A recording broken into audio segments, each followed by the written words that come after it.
This conference will now be recorded. Okay, Richard, I think we'll make a start. Sounds good.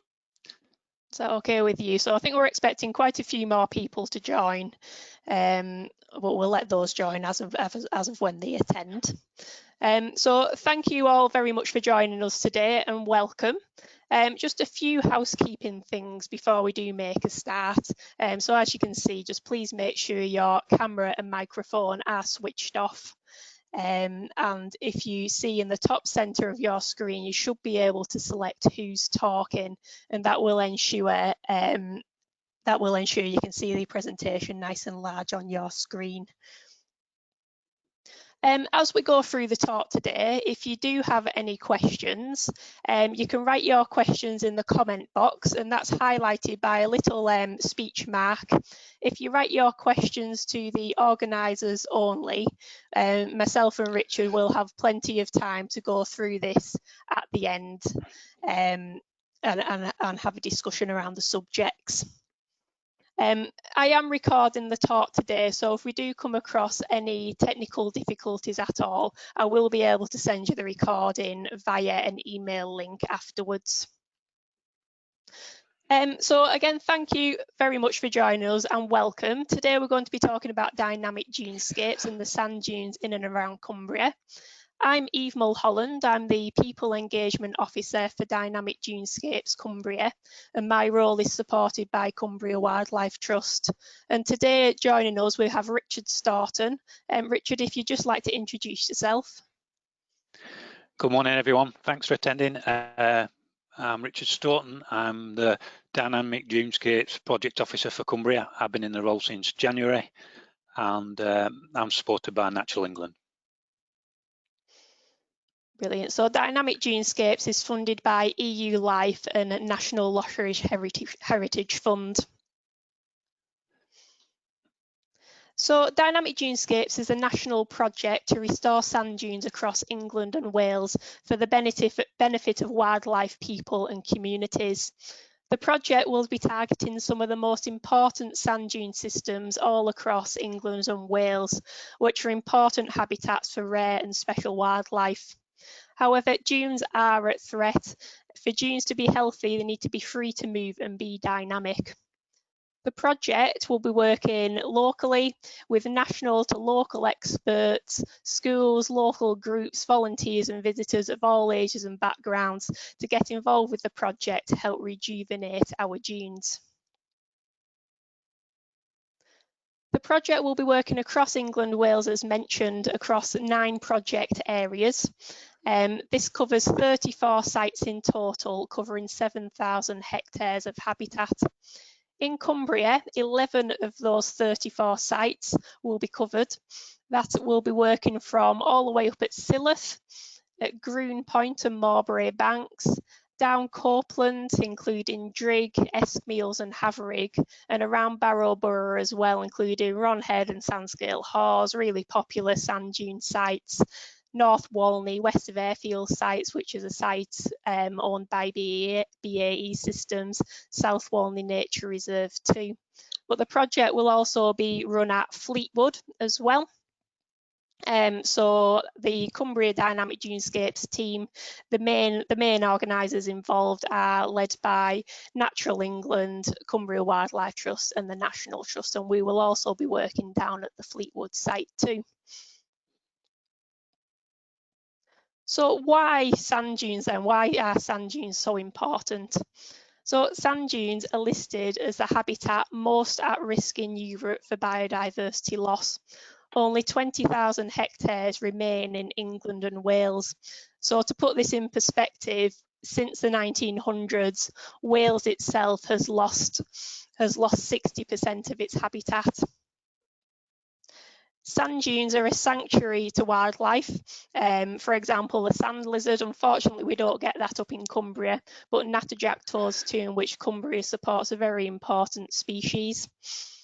We're also home to important plants. We've got the Isle of Man cabbage, massive population of coral root orchids, round-leaved wintergreen, marsh and dune helleborine. They're also really important for migratory migratory and breeding bird assemblages too. Across the Duddon estuary, for example, you can find redshank, oystercatcher, ringed plover. Down at South Walney Nature Reserve, that is absolutely renowned for its important breeding gull colonies. Also breeding eider and shelduck can be found there too.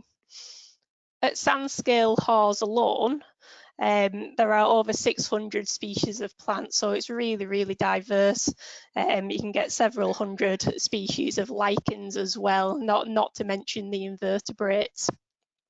So sand dunes are identified as a 2020 priority habitat, but this is because the dunes here have become overgrown with vegetation and have stabilised over time.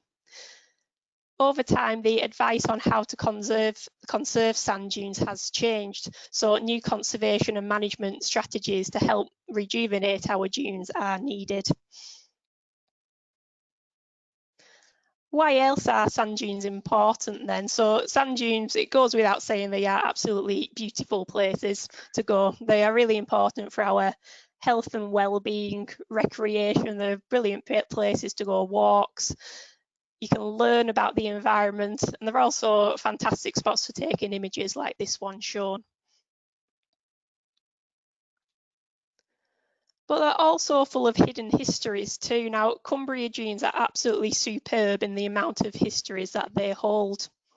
Bronze Age artifacts and flints have been found all around the Cumbrian coast within the sand dunes themselves. Right the way up at Silloth, for example, you can find Roman mall fortlets, which are an extension of Hadrian's Wall, and these remains amongst the dunes all the way down the Silloth coast there. But they're also really important for the war and the defence and the training during the World Wars. So these images that you can see, the top left one, that's a pillbox, and it's known as the Cumberland Machine-Gun. And this was part of a defence system that was based at Greenpoint around the Silloth coast in World War II. And the image to the bottom right, you can see two concrete arrows. Now, these two concrete arrows sit within the reserve at Mowbray Banks, which is again around the Silloth coast. And these were bomb targets used for trainee pilots during World War II from Silloth Airfield. So there's fantastic history all over if you look really closely within the dune systems. But they're also important for historical people too. So I'm going to tell you a little bit about a chap called Fred Tappan. Now, this story was told to me by a local naturalist called Pete Burton, who's done absolutely superb work around the conservation of sand dune systems locally in and around the Barrowborough area. But you can also find this within the local archives too. So Fred Tappan, who was also known as a hermit, he actually lived on the dunes in a dugout. Fred was part of the World War I. And he came back from the trenches and he suffered from PTSD. So he decided to reside to the hills of Sandscale Hawes. He built himself a hut made out of driftwood and any materials that he could find. And he also dug himself a dugout and lived within the dune systems there. Once a week, it was noted he would make a visit to Dalton for his weekly resources, and he would also visit the pub in Barrow. But one day, poor old Fred, got into trouble, and he was actually nearly shot by some soldiers. The whole of Sandscale Hawes was commandeered by the military for a decoy system that was put into place there. And Fred was found to have burrowed under the fence line the military had put up to keep people off the site. So it's quite a sad story, really, as Fred had originally moved to the dunes to try and get away from all the war. But there are some fantastic photos of him that you can dig out within the archives to find out his brilliant driftwood hut and dugout that he did actually live in for many, many years. So sand dunes are important for a whole range of reasons. They're an incredible habitat for people, for wildlife, for history too. But why is it that sand dunes are the habitat most at risk in Europe for biodiversity loss? So to understand this a little bit more clearly, I'm going to talk a little bit about dune succession and the stabilization of dune systems. So sand is travelled, pushed about, moved by the wind and waves. It travels over the shoreline, above the strand line, and it will get trapped by an object or an obstacle. This could be a bit of drift log, a plant, for example, and it will build up behind this object and embryo dunes would start to form. Now, your pioneer species and specialised species are the first to colonise these embryo dune systems. So this might be your sand couch or lime grass, it might be your more specialised species such as sea holly, or this is the Isle of Man cabbage pictured in the left-hand picture. Marin grass also grows too, and marin grass grows as fast as the sand builds. So as more sand gets trapped, more marin grass grows. And this builds up the dune system, so you get mobile embryo dunes which move and contain quite a lot of bare sand. And this is a really important habitat for some of your specialised and rare species, which Richard is going to be talking about a little bit later on. So marin grass builds and it grows, and it changes the amount of nutrients that are enriched in the soil. So as more marin grass grows, more species are able to colonise and the ground becomes slightly more enriched. Therefore, you do get patches, less bare sand, but you might find more wildflowers in the area start to bloom. So you might find patches of dune grassland which are really enriched with lots of wildflower species, which is fantastic for your pollinators. So as more and more marin grass builds, more lichens might start to grow, other grasses start to colonise too. So your dunes become larger and they become slightly more fixed. And within this dune system, as you can see in the centre of the photograph here, this is known as a dune slack. So dune slacks are hollows or dips within the dune system. These are formed by kind of erosion over time from the wind blowing through. And these slacks are much damper than anywhere else in a dune system. The erosion blows it out, so it's much closer to the water table. So you often find these pools within the dune slack system, which can sometimes dry out. Now, healthy dune slacks with bits of bare sand in, not necessarily overgrown, are havens for wildlife. These are essential breeding pools for your natterjack toads. They're also really important for your invertebrates as well. You might find skimmers and darters in these areas, but also your orchids and specialised plant species. So this is your kind of habitat where you might find your roundleaf wintergreen, your marsh helleborine, for example. And also creeping willow can be found here too. And creeping willow is really good for your invertebrates for this area. Also within your dune system, so as more and more plants kind of grow, it becomes more enriched. So you find dune heath. Now dune heath can be calciferous or acidic, so that changes all around Cumbria depending on the sediment. And dune heath is becoming more and more rare throughout Cumbria. So this image was taken at North Walnut Nature Reserve. They've got fantastic dune heath there.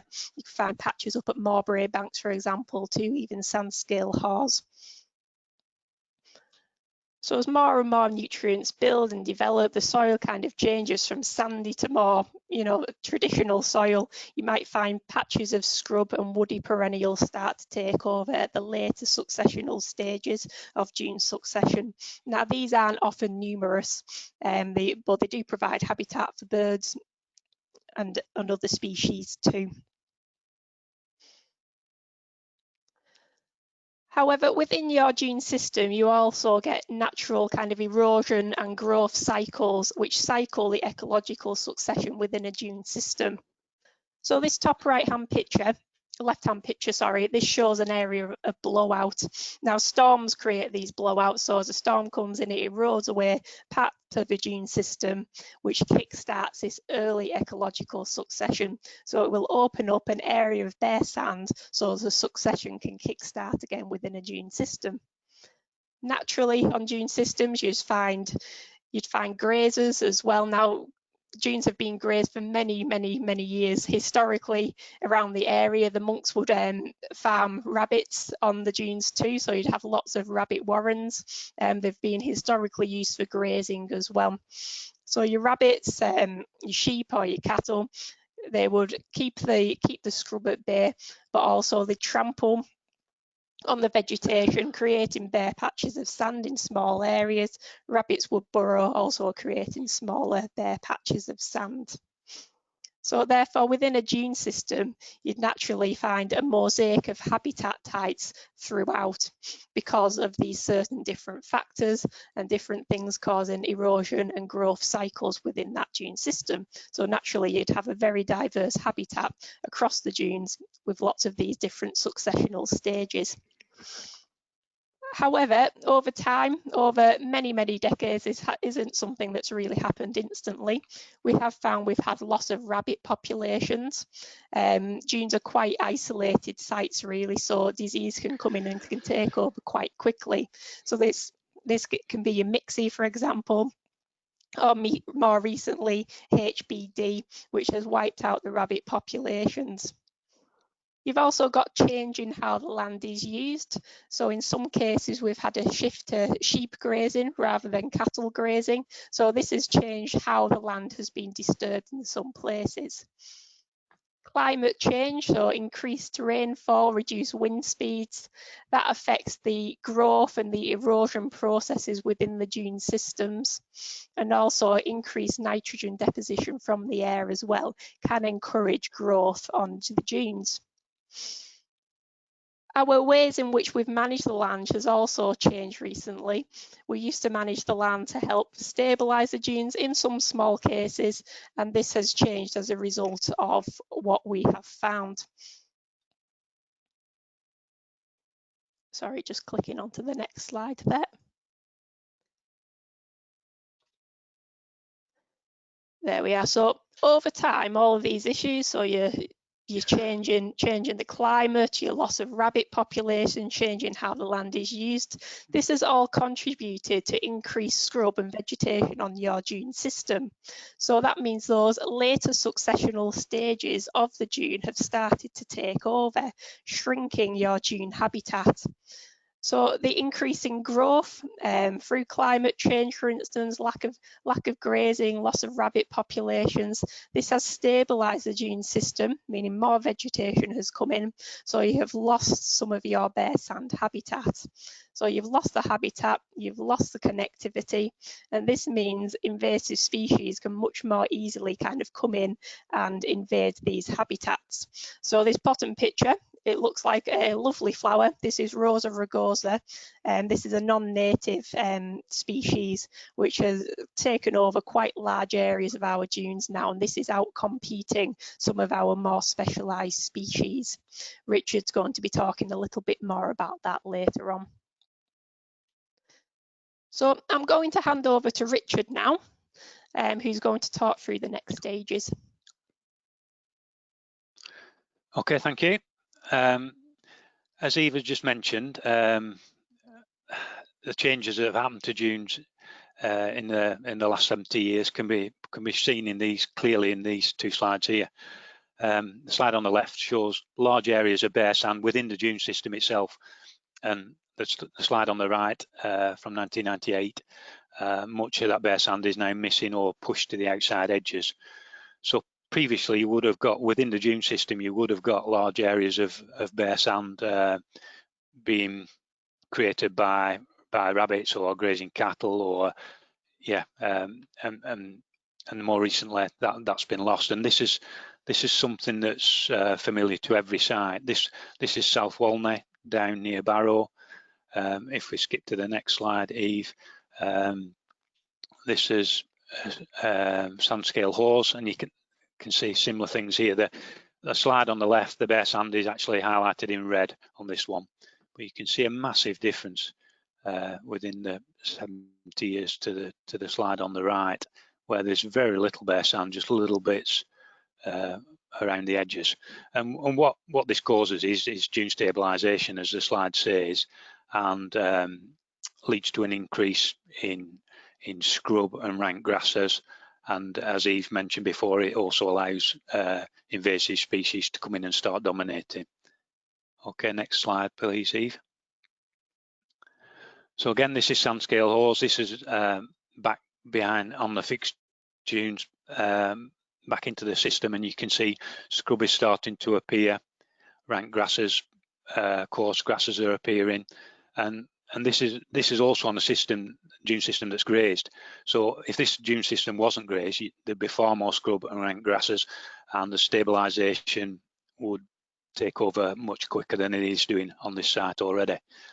At Sand Scale, they manage this situation, as I mentioned, by grazing. So they do have cattle and sheep on there, and they're also clearing the scrub as well. This view we're looking at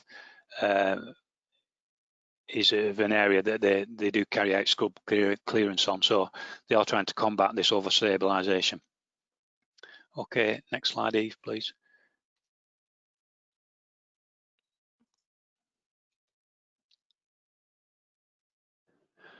There we are. So, got it. Yeah. What will the project deliver? What we're aiming to deliver is 7,000 hectares of habitat restoration within England and Wales. Yeah, so that's 35% of the total sand dune resources. We want to achieve favourable condition. We're working on 33 important sand dune. We're supporting 33 important sand dune species. In Cumbria, we're working on 11 different sites. I'm project managing 9 of those, and Cumbrian Wildlife Trust are managing the other 2. We're sharing best practice within the system, and we're also going to create, as part of the Dynamic Dunescapes project, we're going to create a handbook for land managers to use going forward. Okay, next slide, please. Conservation actions. Right, so how are we going to combat the 2 main problems that we said is stabilization of the dunes and scrubbing over, and a lack of bare sand. So a lot of the actions, the conservation actions that we're going to carry out to combat these. So we're going to look at creating areas of bare sand by various methods, which I'll go into a little later.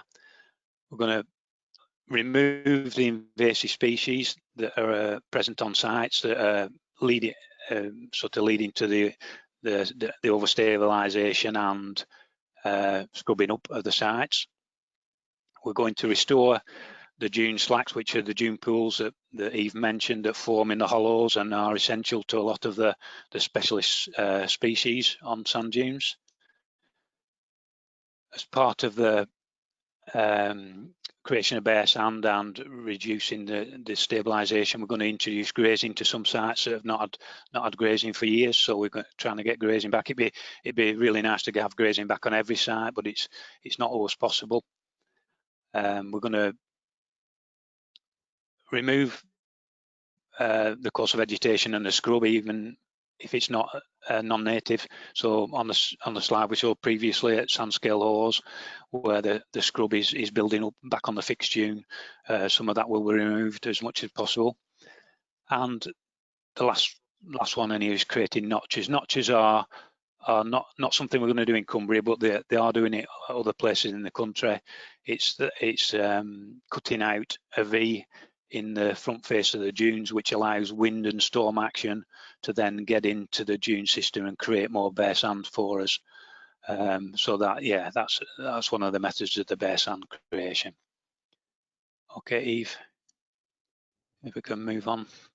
Lovely. In Cumbria, these are the 11 sites we've got. If we start at the northernmost one, that's Greenpoint. At Green, we are planning to do some Rosa Rugosa removal and some restoration of the dune slacks there. The next one down is Silloth Mowbray Banks. At Silloth, we are trying to reinstate cattle grazing, so fences will need to go up there, and there's also some Rosa Rugosa removal. As we come down in a southerly direction down the Cumbrian coast, the next site we come to is Drigg. At Drigg, we've got some invasive species removal, so we've got some Rosa Rugosa there, and also some sea buckthorn. But we're also going to work to enhance the rabbit populations on Drigg. As Eve mentioned, rabbits in the past were a major grazer of sand dune systems, and we're manage, you know, as Eve said, the rabbit populations would have had a permanent man looking after them and managing and harvesting the rabbits on those sites, so it would have been an important resource for the local population with the rabbit meat. If we come down further, the next site down is Esmeals, which is Cumbria Wildlife Trust Nature Reserve, which is MOD land just south of Ravenglass. On Esmeals, they're going to do some pond restoration and scrub removal. If we come further south again, we've got Haverig near Millom.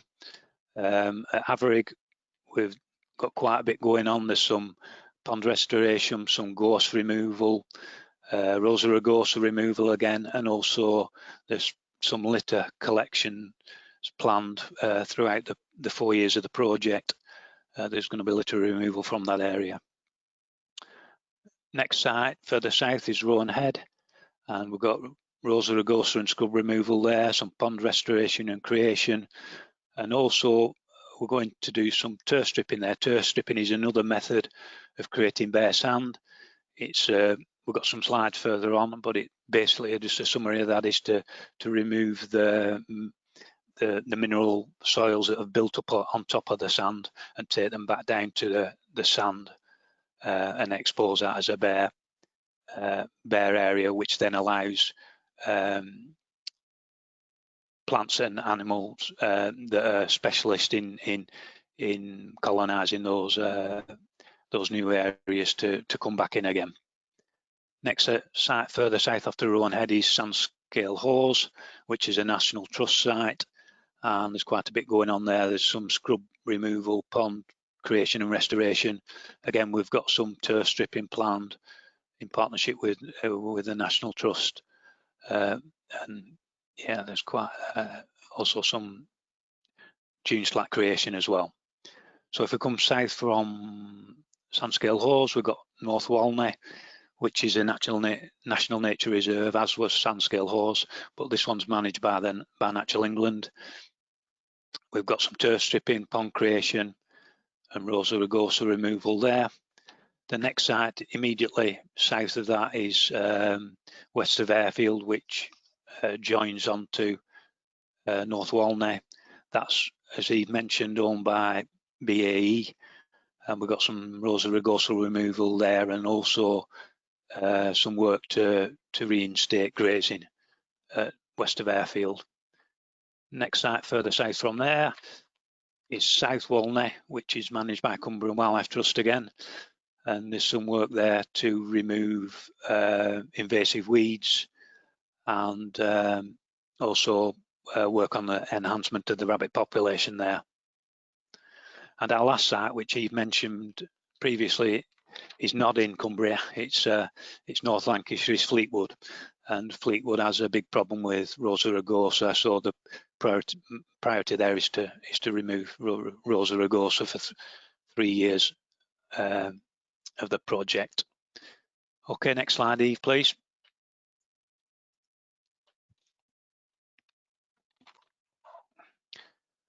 Right, as I mentioned earlier, conservation actions. Some slides of what some of these look like. If we start at top left, this is where scrub and vegetation, rank vegetation, has been removed. Here it's been done mechanically, a big machine in, which literally just digs it out by the roots. Things like gorse, yeah, other forms of scrub, hawthorn, can be removed by this method, or on other sites where they're more sensitive and perhaps aren't accessible to machinery, it can be removed by hand. Places like Sandscale Hause, that's how they remove the scrub by hand. The next slide shows the after effects of that, where the bare sand is being colonised by pioneer species. The slide after that is bare sand creation again. Big areas opened up, and that's when the colonising species move in. The bottom bottom slide, all these slides I should say are Dunes of Barrow project, which was an earlier project doing similar things to Dynamic Dunescapes. So we're sort of a follow on from that, and we're carrying on the good work that they did in that area, but it's now spreading out to the whole of Cumbria. So on this bottom slide is an area where turf stripping has been carried out in the past. You can see the areas of bare sand and also the areas that the priority species are moving back in to colonise. Okay, Eve. Right, this slide is Rosa Rugosa, as we mentioned before. It's Japanese rose. It's an invasive species. It's a non-native species that's been widely planted in coastal gardens and landscaping projects, but sadly has escaped and thrives on sand dune system. It loves the sandy soils. It becomes very dominant, and it's at the expense of the natural dune habitats, processes and native species. It's very deep rooted with extensive rhizomes, so it's quite difficult to remove. That's why the preferred method is to get an excavator in there and dig down to remove every last trace of the rhizomes. They can be then, the preferred method again is to burn them on site and to bury the ash below a metre of sand to stop any fragments recolonising. So one of our priorities in the project is to remove the Rosa Rugosa from as many of the dune system as we can and the strand lines. Where it's possible, as I've said, we'll dig it up, all the stems and rhizomes, and burn them. At other sites where that's not feasible, it will be cut with hand tools or a brush cutter. And then the preferred option after that is to respray. It's not an ideal situation to be using a herbicide on sand dune systems. A lot, most of them are triple SI and designated in other ways, so it's not perfect, but it's the only way of doing it. And if it's done by hand, you can be quite selective of where you use it, so you're not spraying any wider than you need to. But it's something that's needed to follow up either mechanical digging or the hand cutting of Rosa Rugosa to ensure that you do an absolute thorough job, because if we're going to tackle this species, we've got to do a thorough job and make sure that we really do combat it. So the spot spraying will carry on for the whole length of the project. Then for the 4 years, we'll be going back to sites where we've removed it from, just to make sure that there's no regrowth and we've done a thorough job. Okay, thanks, Eve. Next one, please. Can I just add to that, Richard? So recently Sure, yeah. on Natural England at the North Walney site, they have been using the spraying technique, but it's not actually physically spraying in a lot of cases. It is using the chemical to dab onto the plants in particular to reduce the impact that it will have on invertebrates and pollinators. Obviously, there is a risk associated, and it is not a favourable technique that we want to use, but it's done in a way that will minimise the risk as much as possible to your other wildlife in that area. Yeah, also timings, the time of year we do it, if it's planned for autumn winter time, a lot of the rare annuals have dropped the seeds into the sand and won't be affected when the mechanical digging of the Rosa Rugosa happens. They do it with sort of a bucket that allows all the sand to riddle through and any seeds from other plants to fall through and back onto the sand dune system, and just remove the Rosa Rugosa and the rhizomes. So yeah, if it's done at the right time of year, it should be minimum impact on other native species. Really, that's the idea of the timings. Okay. Okay, other conservation actions we talked about. This is next slide is of Drig, and you can see cattle grazing on Drig. That's something that's been happening for the last few years. Cattle grazing is much preferred to sheep. The cattle grazing in a different manner to sheep, really, and so you get a wider variety of sward height with cattle grazing. You also get the beneficial effect of them trampling and exposing bare areas of sand as they walk around. So yeah, if possible, we want to get cattle grazing back onto dune systems. It's working really well at Drigg. The only problem we have there is that the cattle do tend to go for a wander, and the farmer has to he gets frustrated, spend a lot of time rounding them back up and getting them back onto the dune system. When it's low tide, they can wander quite a way across the Ravenglass and places. So we have got newer methods coming in that we're going to try and trial up at Silloth, where we'll put collars on the cattle and use an invisible sense that works off GPS.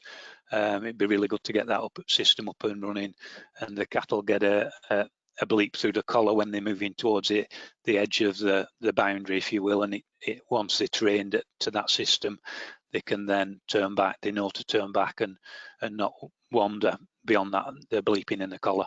So yeah, that's a really exciting part of the project, is to try and set that project up at Silloth and get cattle grazing the dunes there.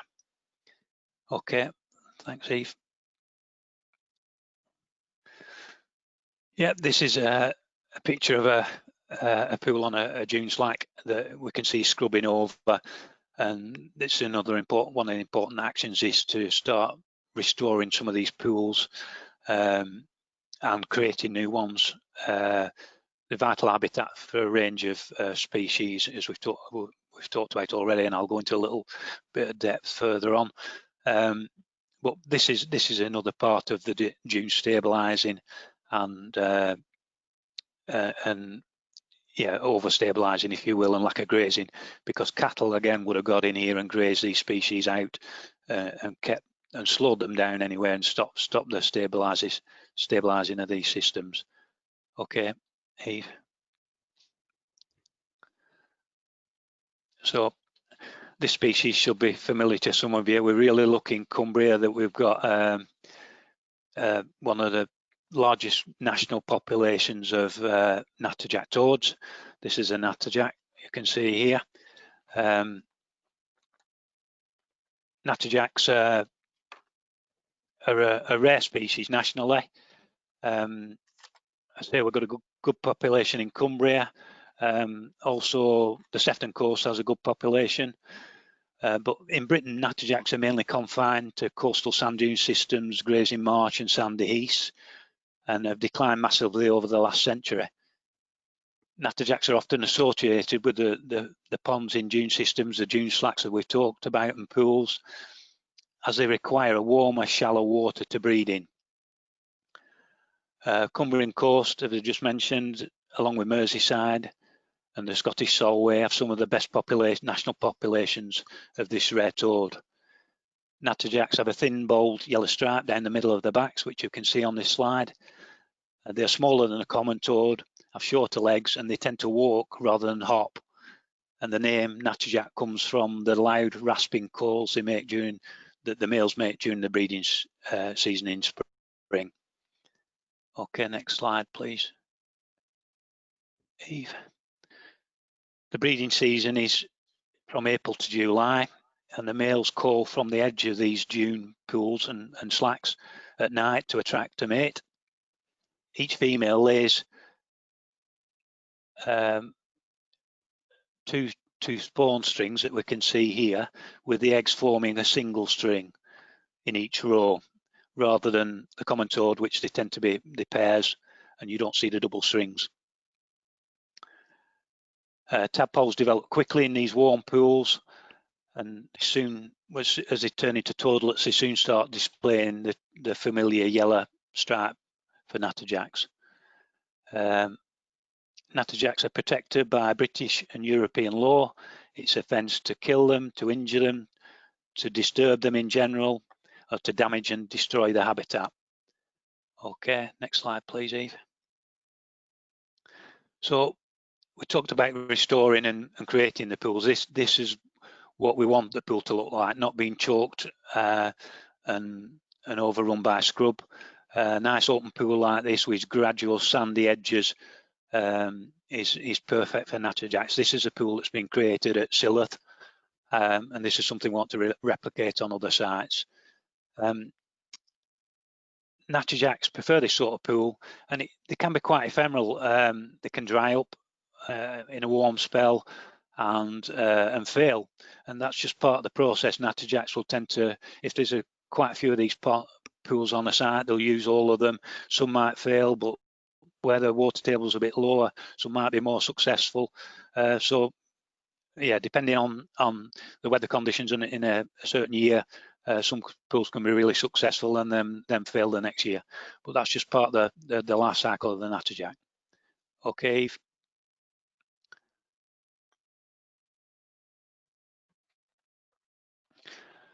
Other important habitats on dune systems are the dune grasslands, the heath and the slacks, as Eve mentioned. They're all part of a healthy dune system, and they support a wide variety of endangered species, really.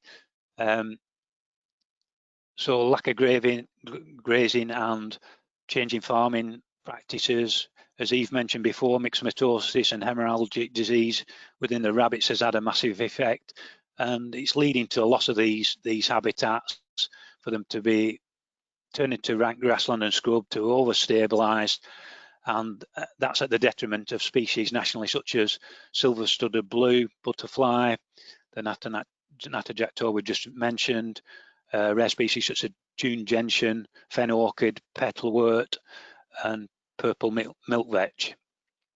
Okay, next slide, Eve. Other areas that we've lost with over-stabilisation is just areas of bare sand, and there's a whole suite of pioneer species that are adapted to benefiting from when a patch of bare sand appears, whether it's from a natural blowout from a storm, or it's from cattle creating bare sand, or even artificial turf stripping as part of this project. You get a whole suite of these rare species that are adapted to appearing on these sites and monopolising them. Yeah, they're adapted to be pioneer species on these sites. In Cumbria, we're lucky to have the northern dune tiger beetle on several sites, but also species such as sand lizard at Sefton, solitary bees, sand wasps. I was talking to Neil, who's the manager at the National Trust site at Sandscale Hawes. They created a bare sand face during the winter, and in spring that was colonised by sand martin, which they'd never had before. It was just because it was quite a vertical face of bare sand that they created on the dune, wasn't natural, but the sand martins came in and started utilising that and taking advantage. They're another pioneer species of this sort of these sort of habitats. So yeah, it's quite interesting to learn about those. Okay. So just to mention about the northern dune tiger beetle, for example, then, so a lot of these specialised species use the bare sand as part of like the natural biological process.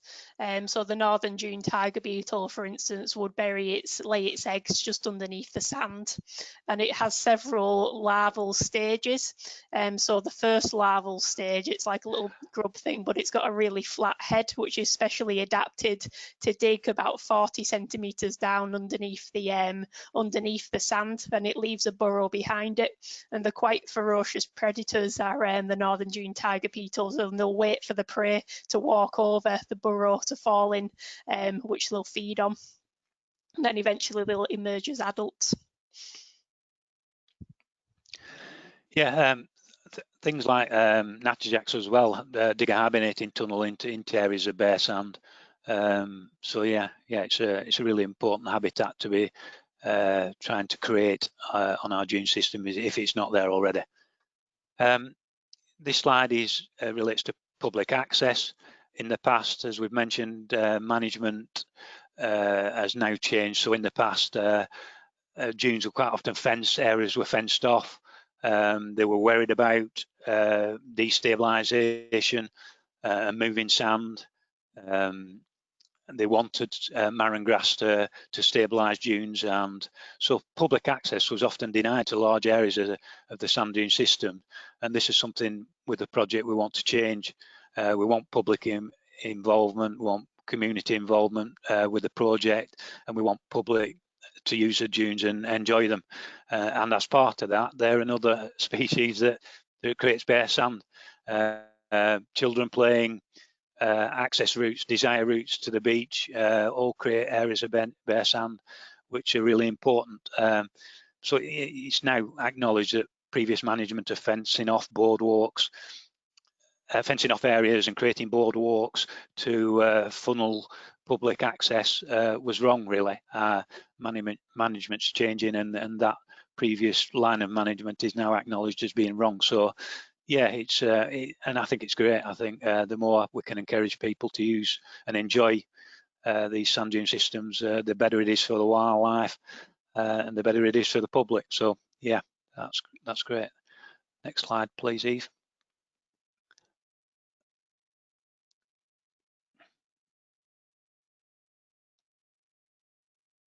Hiya, Richard, you've just cut out there. Can you still hear me? Yeah, I can still hear you. Yeah, I say next slide, please. Can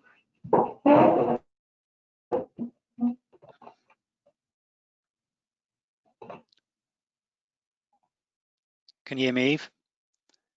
Hi there, sorry about that. It was my foot which removed the headphone from a computer technology. I told you it's not my forte. So thanks for that, Richard. So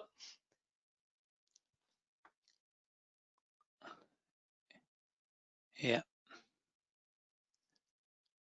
Can we move to the next slide, and then is this back to you now, Eve, or yeah?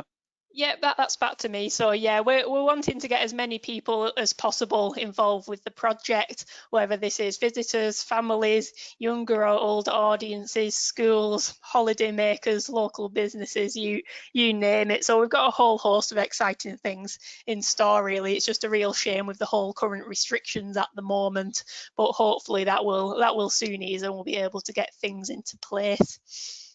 So working with families coming up soon, we're hoping to have a John Muir Award set up. This should be ready for the official 6-week summer holidays. So John Muir Award, if you don't already know, it's a scheme to encourage people to go out to explore, discover, conserve and share about a local environment. So we've designed this, which will be a free booklet which you can download yourselves to go out and do all sorts of fun activities on the dunes with your families and get the award at the end. Working with younger audiences, we're hoping to have quite a lot of research projects in place throughout the project and placements as well. And schools, primary and secondary schools, nationally, there's been educational resources designed specifically to fit in with the current curricula. So we're hoping to form partnerships with many schools around the local area, which will involve workshops and training for teachers to be able to use these resources. It might link in with community arts programs as well that we've going on, and citizen science, which we'll talk a little bit more about in a second. We're also hoping to work with other sand dune landowners as well to help kind of train and pass on lessons learnt from these kind of new conservation techniques which we're putting into place. Visitors and holiday makers and all sorts of other people, will be a range of events and activities that people can take part in. For local businesses too, we're hoping to get people out volunteering and learning about the natural environment as well in their local area. So as part of the whole scheme, a big part of the legacy of the project is a citizen science scheme. So we're setting up citizen science to help monitor the interventions which are taking place, and this will go on for 10 years. 10 years as part of like a long-term scheme to understand how the implications have affected the sand dunes. So we will be offering training for that come towards the end of the year for people to go out and actually take part in monitoring transects across several different sites over Cumbria, recording different species that you see. And we are going to be working with the Amphibian and Reptile Conservation Trust to help monitor the natterjack toads as well. So this will be around the habitat appropriation, which will be as part of the pools that we'll be creating and restoring. We'll be monitoring these habitats to see how good they are for the natterjack toads. So we'll be looking for volunteers to help train up to get involved with that much longer term. As part of kind of the opportunities, as I mentioned, we're working a lot with schools, a lot of public events. We are hoping to train up volunteers to be able to go out and help lead walks and talks, for example, or you might want to do a bit of pond dipping with a few people, or butterfly hunts. And also looking for site patrol and natural ambassadors to talk about the project, help people understand what's out there, how amazing our dunes actually are. And working with all partner organisations involved, there'll be many practical conservation work opportunities as well coming up, physically taking down scrub, for example, or might be doing a litter pick along the beach as well. So please do keep an eye out for that. Keep an eye out for the John Muir Award, which will be out soon. And we'll also be working with local artists in the area as well around Copeland to get involved in a programme with West Coast Projects. That's 3 local artists in the area, so that will develop as well, and there'll be opportunities for schools and local people to get involved with that. So what can you do to help the dunes now then? So we are working with iNaturalist at the moment. We're trying to encourage people to go to the dunes when you're out and about on your walk, obviously keeping a distance from people, to record what you see and put it into the app. If you are interested in volunteer, I really do encourage you to register your interest as soon as possible with myself, and then I can work with that to develop those training opportunities. When you're out and about, obviously, don't leave a trace, take your litter home with you. And we are very much encouraging you to help share and build awareness of the project. If you're out and about, please do take pictures, send them to me so I can put them on social media so we can help people learn and understand these special places. And at the moment, we do have a Dune Art Challenge out and about. So if you're at home with your kids and you are wanting to do some craft activities, you can follow our website for those. And my details are there, so if you would like to contact me, you can contact me via my email address. We do have an Instagram that has just been set up at Cumbria Dunes, and a Facebook page, Dynamic Dunescapes Cumbria, or visit the website too. So thank you very much for talking. I'm just going to have a flick through the comments now to see if there were any questions. And if you do have any questions, please write them in the comments box so myself and Richard can help answer those. There's been a question, Eve, from Julie Chadwick regarding South Walney, a couple of questions. One about helping with some scrapes there, and has this continued? And also she did some monitoring there, and it was a report from the monitoring in 2018. I'm lead for 9 sites, Julie, but South Walney is not one of them. That's the Wildlife Trust. I'm not sure. We'll find that information out for you anyway, and see if a report's been written. I would think there would have been as part of the Dunes of Barrow project. Do you think, Eve? Yeah, I would imagine that's what that work was. The works that happened in 2018 were part of the Dunes of Barrow project, and I know Sarah down there is currently writing the report, because as part of those works there has been ongoing monitoring and ongoing works to kind of develop that and to keep the scrub at bay there. So that report is being put together at the moment, and it will be shared at some point. The images we showed before for the Dunes of Barrow project, that was quite a large area of land that was scraped, and that's not necessarily going to be the case at other sites too. It's quite a unique situation in which South Walney was colonised by really large gull populations at one point, maybe 30, 40, 50 years ago. And their droppings literally added to the nutrients of the ground there. And on Walney itself, it got like several inches of really nutrient-rich topsoil from all of the gulls there, which caused the increase in growth in scrub in that area. So hence the quite large amount of area that was scraped. Unfortunately, the gull population has declined quite a bit since then, just naturally, mainly because of predation. Simon Faulkner has asked Steve, will the project have signage to inform the public of the importance of the dunes? That's a really good question, Simone. So we are trying we are trying to move away from like interpretation on site and try and do a much more public facing engagement, hence all of the works with schools that we'll be doing, the work with the community on public events. We'll be doing a whole range of walks and talks too. But we are putting together a guide for each site or each site area, which we'll be able to put on the website and put on host organisations to tell you about the works that are happening there, why they are important. So yeah, there will be different means, but not necessarily your traditional interpretation on site, because it is a shorter term project as part of a bigger thing.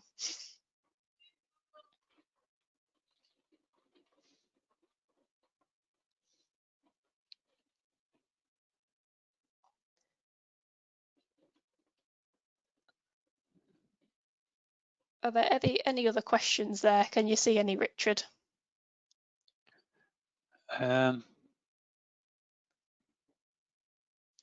So, question from a question about how easy it is. Go on, sorry. Yeah, question from Elizabeth. How easy is the access to Eskmeals Reserve?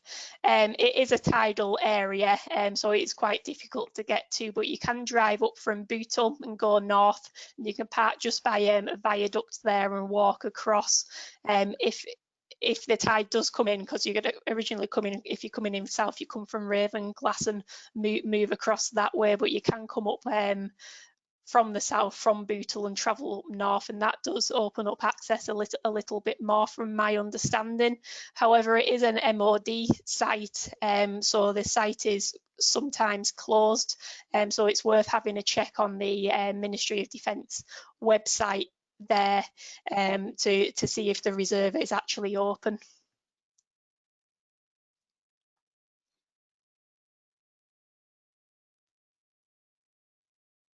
And I can see by Simone again, in Haverick we have lots of barbecues and road motorbikes. Barbecues are a problem at the moment. There has been a fire up at Mowbray Banks left by a barbecue there. That's just because it has been so dry. So there are signs up in places on sites when there is risk of fire hazard to try and discourage people from taking barbecues on sites, and also leaving a lot of litter and a lot of mess, which has been the case on some sites recently.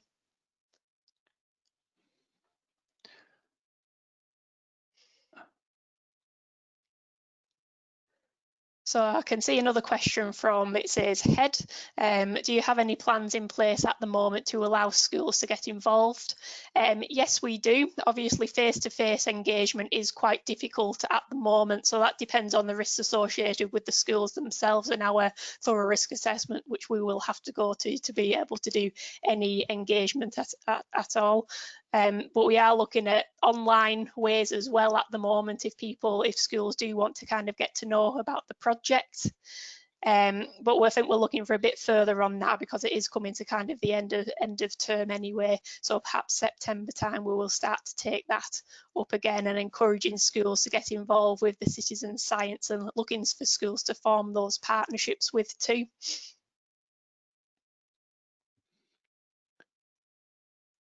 There's a question there at the end, Anja. Is there any plan to create parking access to Greenpoint? There isn't within this project, no. It's private. There's several different private owners at Groon, and there's public access around a footpath, but there's no plans for parking as part of this project. So yeah, that may be something the local council up there need to be made aware of, if that's something you'd like to see.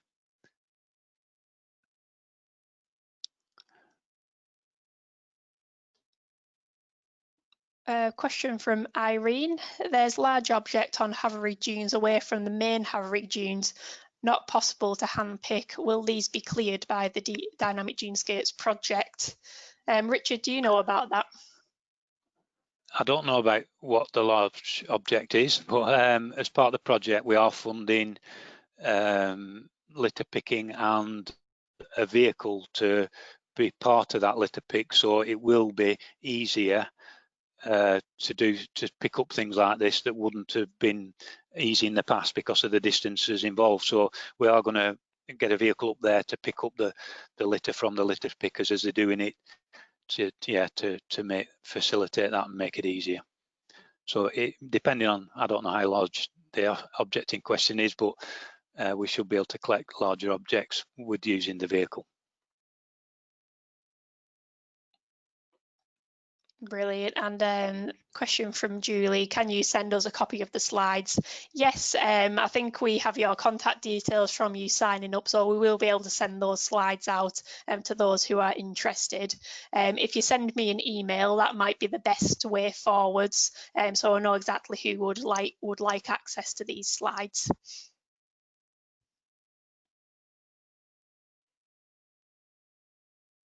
Okay, do we have any more questions? I'm aware that we're 5 minutes over now.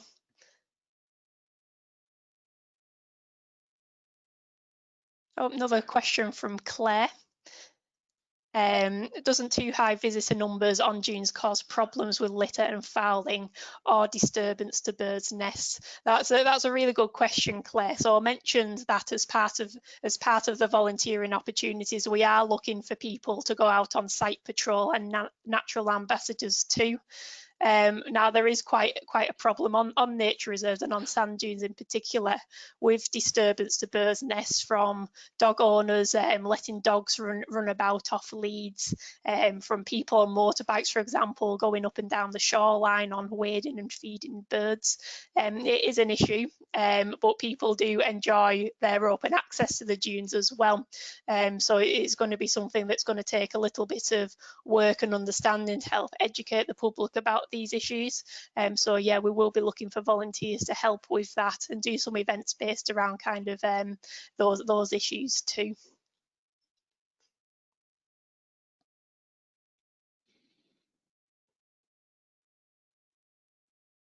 Fantastic. Any more questions?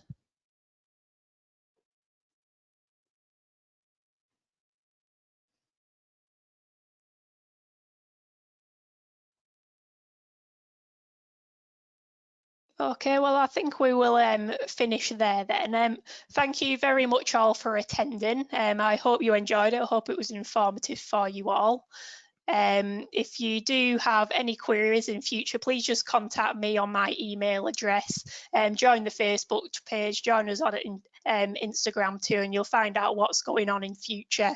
We are hoping, as I say, to have training opportunities come towards the end of the year for monitoring and surveying now come next springtime, because unfortunately we have missed this the surveying season at the moment due to the current situation.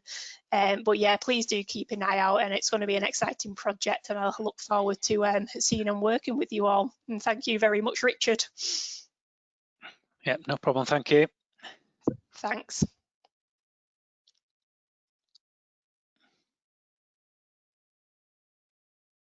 Yes, and if you would like the recording or the slides sending over again, please just get in contact with me.